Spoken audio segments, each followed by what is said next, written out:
You know the story with Subaru Imprezas? You know, a different version comes along every couple of months. A tweak here, a tweak there. We've made it a bit faster. We've given it some more power. Well, frankly, that gets a bit boring, so we ignore them. However, we couldn't ignore this.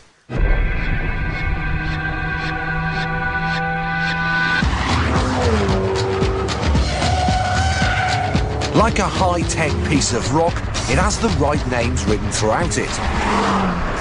This one means it'll go, this one means it'll stop, and this one means it wasn't made by Subaru. It's a Litchfield Type 25. Ian Litchfield is a bloke who's been importing Subarus for the past 10 years, and now he's tuning them rather well. He can put one of these Type 25s on the road for 40 grand. It's based on a version of the Impreza you can only get in Japan. With lighter panels and roof, it's the starting point for the Group N rally car. Now, let me give you some statistics. It's got 415 brake horsepower, which is about the same amount as a Porsche 911 GT3, except that costs about twice as much. It'll get you to 60 in 3.8 seconds. Now that's as fast as a Ferrari F430, but that costs 3 times as much. I think I'm going to have a go at that. Look then. 3.8 seconds. 20, 40, 50, 60. Christ, it is quick. The top speed is quoted as being 175 miles an hour. It is astonishing performance per pound. So how have they made it so quick? Well, every little bit of the 2.5-litre engine has been improved, from a one-off turbocharger to a bespoke exhaust. But here's the key. Everything is designed to look as original as possible. They didn't want a tacky engine bay that looks like it's been designed by a lottery winner. Now, pretty much all highly tuned turbo cars have lots of lag, and this is very good. So let's give it a true on-road kind of test.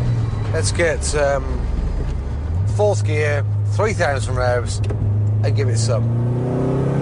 There's a little bit of lag there, but it's pretty good. Now, not all the go faster bits are in the engine bay. Litchfield have completely redesigned the suspension. Different springs, anti-roll bars, and these trick dampers. These gold knobs at the back can increase or decrease the stiffness of the damper both in bump and rebound. Upshot is you can make the car more reactive or less. Trick stuff. It's race car technology, but it doesn't mean this is a car just for racing drivers.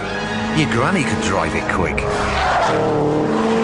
Now, one of the amazing things about Subaru and about Mitsubishi Evos is they are incredibly easy to drive quickly from A to B. They're very sure-footed, they give you lots of confidence. And if I'm honest, this is even easier again. Litchfield have really changed the dynamics of the way this works. The steering's much more precise. It's got more front grip mid-corner.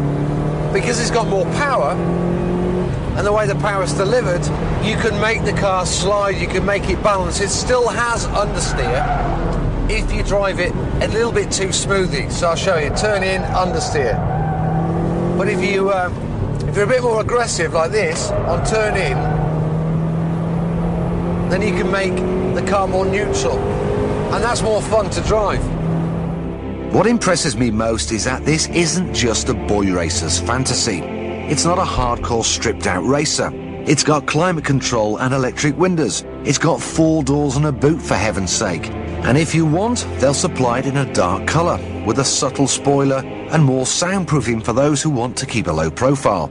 The handful of cars that have been sold tend to belong to supercar owners who want something more practical for their garage. The irony is, this is probably the quickest thing they own.